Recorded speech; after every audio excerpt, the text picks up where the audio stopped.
El abuelo de Mario Vargas Llosa. Cada vez que el viento desprendía una ramita o golpeaba los vidrios de la cocina que estaba al fondo de la huerta, haciendo ruido, el viejecito saltaba con agilidad de su asiento improvisado, que era una enorme piedra, y espiaba ansiosamente entre el follaje. Pero el niño aún no aparecía.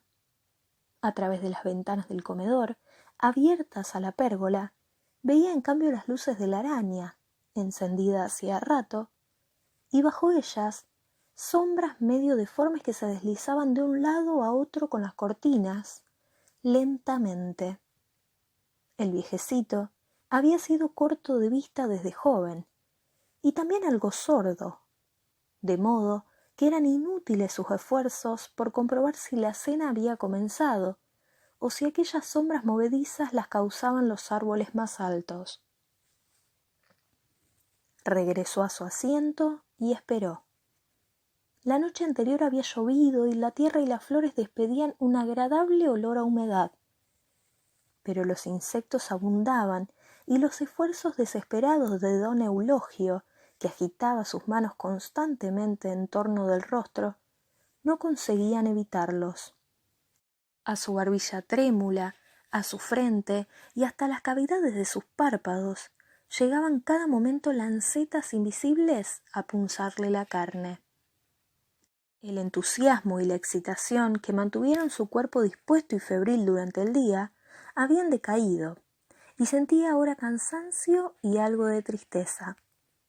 Tenía frío, le molestaba la oscuridad del vasto jardín y lo atormentaba la imagen, persistente momento atrás, de alguien, quizás la cocinera o el mayordomo, sorprendiéndolo de pronto en su escondrijo. —¿Qué hace usted en la huerta a estas horas, don Eulogio? Y vendrían su hijo y su hija política, convencidos de que estaba loco. Sacudido por un temblor nervioso, volvió la cabeza y adivinó entre los bloques de crisantemos, de nardos y de rosales el diminuto sendero que llegaba a la puerta trasera, esquivando el palomar. Se tranquilizó apenas, recordando haber comprobado 3 veces que la puerta estaba junta, con el pestillo corrido, y que en unos segundos podía deslizarse hacia la calle sin ser visto. Si hubiera venido ya, pensó, intranquilo, porque hubo un instante, a los pocos minutos de haber ingresado cautelosamente a su casa por la entrada casi olvidada de la huerta, en que perdió la noción del tiempo y permaneció como dormido. Solo reaccionó cuando el objeto que ahora acariciaba sin saberlo se desprendió de sus manos golpeándole el muslo. Pero era imposible. El niño no podía haber cruzado la huerta aún, porque sus pasos lo habrían despertado, o el pequeño habría distinguido a su abuelo, encogido y durmiendo, justamente al borde del sendero que debía conducirlo a la cocina. Esta reflexión lo animó. El viento soplaba con menos violencia, su cuerpo se adaptaba al ambiente, había dejado de temblar. Tentando en los bolsillos de su saco, encontró pronto el cuerpo duro y cilíndrico del objeto que había comprado esa tarde en el almacén de la esquina. El viejecito sonrió regocijado en la penumbra, recordando el gesto de sorpresa de la vendedora. Él había permanecido muy serio, taconeando con elegancia, agitando levemente y en círculo su largo bastón enchapado en metal, mientras la mujer pasaba frente a sus ojos cirios y velas de sebo de diversos tamaños. —Esta —dijo él, con un ademán rápido que quería significar molestia por el quehacer desagradable que cumplía. La vendedora insistió en envolverla, pero don Eulogio se negó, abandonando la tienda con premura. El resto de la tarde estuvo en el club, encerrado en el pequeño salón del Rocambor, donde nunca había nadie. Sin embargo, extremando las precauciones para evitar la solicitud de los mozos, echó llave a la puerta. Luego, cómodamente hundido en el confortable de suave color escarlata, abrió el maletín que traía consigo y extrajo el precioso paquete. La tenía envuelta en su hermosa bufanda de seda blanca, precisamente la que llevaba puesta la tarde del hallazgo. A la hora más cenicienta del crepúsculo, había tomado un taxi, indicando al chofer que circulara despacio por las afueras de la ciudad. Corría una deliciosa brisa tibia, y la visión entre grisácea y roja del cielo sería más sorprendente y bella en medio del campo. Mientras el automóvil corría con suavidad por el asfalto, sus ojitos vivaces, única señal ágil en su rostro flácido, lleno de bolsas, iban deslizándose distraídamente sobre el borde del canal vecino a la carretera, cuando de pronto, casi por intuición, le pareció distinguir un extraño objeto. «¡Deténgase!», dijo, pero el chofer no le oyó. «¡Deténgase! ¡Pare!». Cuando el auto se detuvo y en retroceso llegó al montículo de piedras, don Eulogio comprobó que se trataba, efectivamente, de una calavera. Teniéndola entre las manos olvidó la brisa y el paisaje y estudió minuciosamente, con creciente ansiedad, esa dura forma impenetrable despojada de carne y de piel, sin nariz, sin ojos, sin lengua. Era un poco pequeña y se sintió inclinado a creer que era de un niño. Estaba sucia, polvorienta, y el cráneo pelado tenía una abertura del tamaño de una moneda, con los bordes astillados.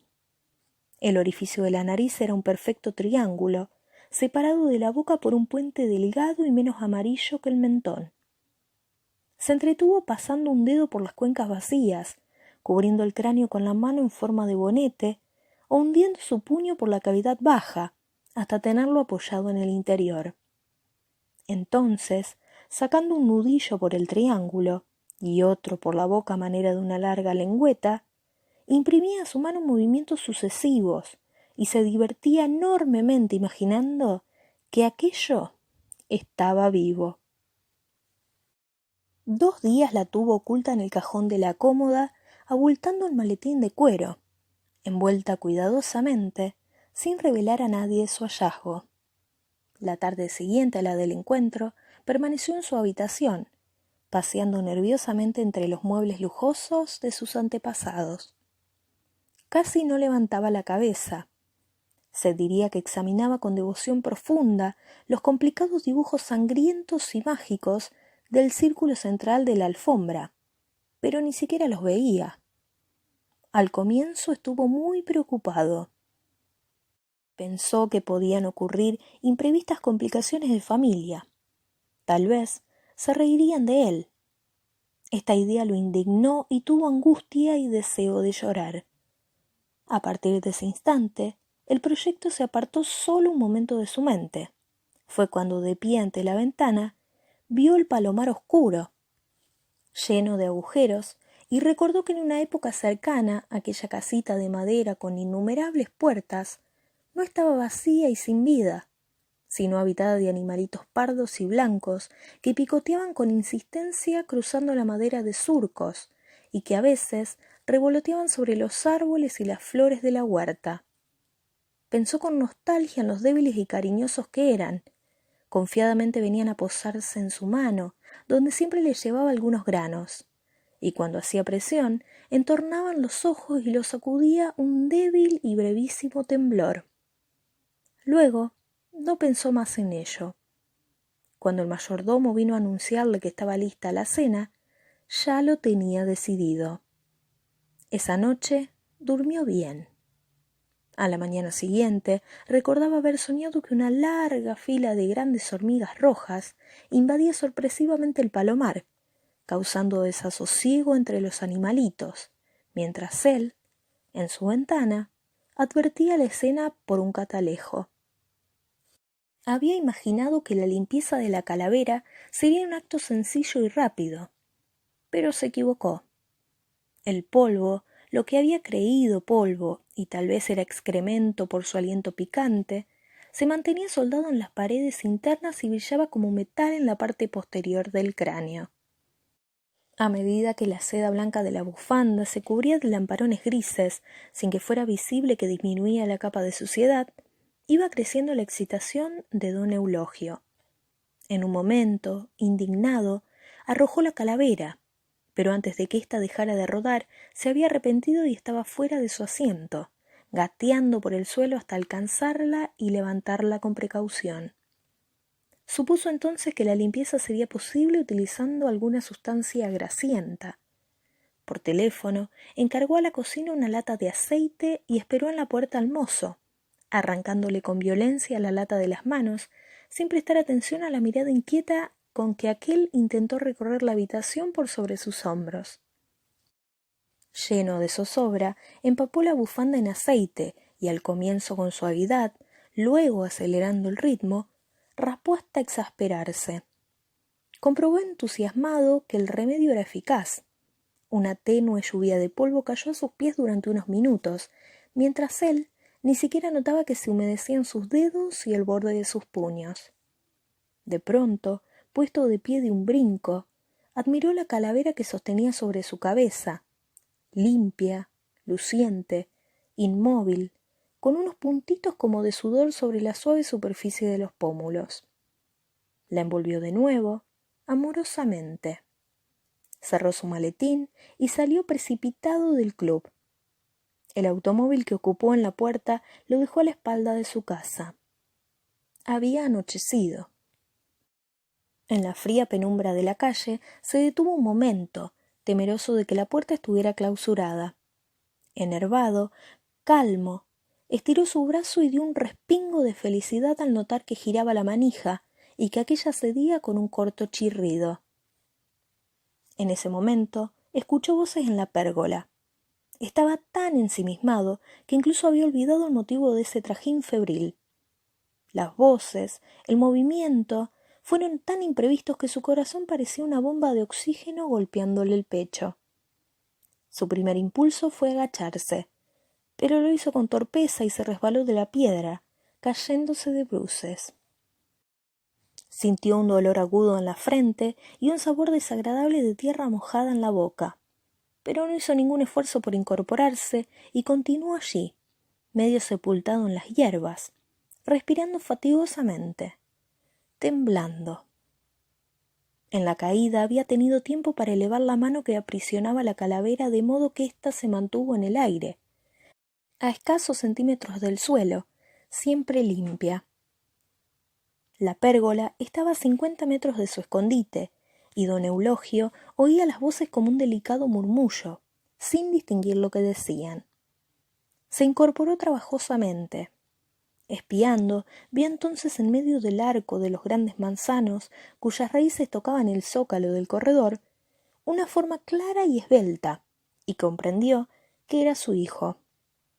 Junto a él había otra, más oscura y pequeña, reclinada con cierto abandono. Era la mujer. Pestañeando, frotando sus ojos, trató angustiosamente, pero en vano, de distinguir al niño. Entonces lo oyó reír, una risa cristalina de niño, espontánea, purísima, que cruzaba el jardín como un animalillo. No esperó más. Extrajo la vela de su saco, juntó a tientas ramas, terrones y piedrecitas, y trabajó rápidamente hasta asegurar la vela sobre la piedra. Luego, con extrema delicadeza para evitar que la vela perdiera el equilibrio, colocó encima la calavera. Presa de una gran excitación, uniendo sus pestañas al macizo cuerpo aceitado para verlo mejor, comprobó de nuevo que la medida era justa. Por el orificio del cráneo asomaba un puntito blanco como un nardo. No pudo continuar observando. El padre había elevado la voz, y aunque las palabras eran todavía incomprensibles, don Eulogio supo que se dirigía al niño. Hubo en ese momento como un cambio de palabras entre las tres personas, la voz gruesa del padre, cada vez más enérgica, el rumor melodioso de la mujer, los cortos gritos destemplados del nieto. El ruido cesó de pronto. El silencio fue brevísimo. Lo interrumpió como una explosión este último. Pero conste, hoy acaba el castigo. Dijiste 7 días y hoy se acaba. Mañana ya no voy. Con las últimas palabras escuchó pasos precipitados, pero casi de inmediato dejó de oírlos. ¿Venía corriendo? Era el momento decisivo. Don Eulogio venció el ahogo que le estrangulaba y concluyó su plan. El primer fósforo dio solo un fugaz hilito azul. El segundo prendió bien. Quemándose las uñas, pero sin sentir dolor, lo mantuvo junto a la calavera, aún segundos después de que la vela estuviera encendida. Dudaba, porque lo que veía no era exactamente la imagen que supuso cuando una llamarada sorpresiva creció entre sus manos con un brusco crujido, como de muchas ramas secas quebradas a la vez. Y entonces quedó la calavera iluminada del todo, echando fuego por las cuencas, por el cráneo, por los huesos de la nariz y de la boca. —¡Se ha prendido toda! —exclamó maravillado. Había quedado inmóvil, repitiendo como un disco: —¡Fue el aceite! ¡Fue el aceite! Estupefacto y embrujado ante el espectáculo medio macabro, medio mágico de la calavera en llamas. Justamente en ese instante escuchó el grito. Fue un grito salvaje, como un alarido de animal herido, que se cortó de golpe. El niño estaba delante de él, con el círculo iluminado por el fuego, con las manos retorcidas frente a su cuerpo y los dedos crispados. Lívido, estremecido de terror, tenía los ojos y la boca muy abiertos, y estaba rígido y mudo, y rígido, haciendo unos extraños ruidos con la garganta, como roncando. —¡Me ha visto! ¡Me ha visto! —se decía don Eulogio, con pánico. Pero al mirarlo, supo de inmediato que no lo había visto, que su nieto no podía ver otra cosa que aquel rostro de huesos que llameaba. Sus ojos estaban inmovilizados, con un terror profundo y eterno retratado en ellos, fijamente prendidos al fuego y a aquella forma que se carbonizaba. Don Eulogio vio también que, a pesar de tener los pies hundidos como garfios en la tierra, su cuerpo estaba sacudido por convulsiones violentas. Todo había sido simultáneo: la llamarada, el espantoso aullido, la visión de esa figura de pantalón corto súbitamente poseída de espanto.